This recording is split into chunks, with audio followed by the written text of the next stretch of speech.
High বন্ধুরা, আজকে দেখাবো যে রোববার দিন যখন আমি একলা থাকি, বাড়িতে কেউ থাকে না, তখন আমি কিভাবে কি করে সময় পাস করি। আজকে সেই একটা রোববার যেখানে আরিয়া গেছে ওর বাবার সাথে একটা বার্থডে পার্টিতে, আমি আর যাইনি। তো আমি আছি বাড়িতে। তো তাই দেখাবো কি করছি। এই যে পমফ্রেট মাছ নিয়েছি, আর তার মধ্যে একটু লবণ দিয়ে দিলাম, একটু হলুদ, আদা বাটা, আদা বাটা, রসুন বাটা সব মিক্স করে নেব। আর আপনারা তো জানেনই পমফ্রেট মাছে একটা নিজস্ব টেস্ট আছে,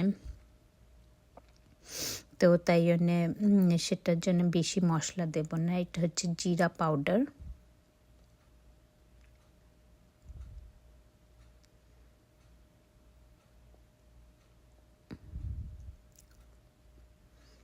এগুলো দিয়ে ভালো করে আমি মাখিয়ে নেব। এই যে মাখিয়ে রেখে দিয়েছিলাম কিছুক্ষণ, তারপরে এবার তাওয়াতে তেলটা একটু গরম করে দিয়ে দেব।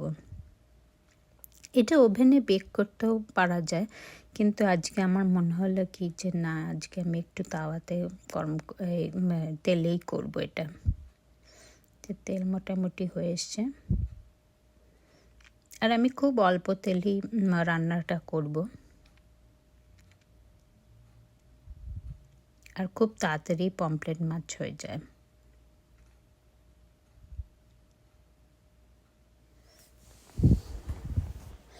আর এই তো পমফ্রেট মাছ রেডি, আর সঙ্গে থাকছে হরিহরনের গাজল।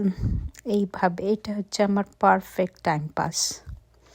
আপনারা কিভাবে টাইম পাস করেন আমাকে কমেন্ট করে জানাবেন। ভিডিওগুলো ভালো লাগলে লাইক অ্যান্ড শেয়ার করবেন। থ্যাঙ্কস।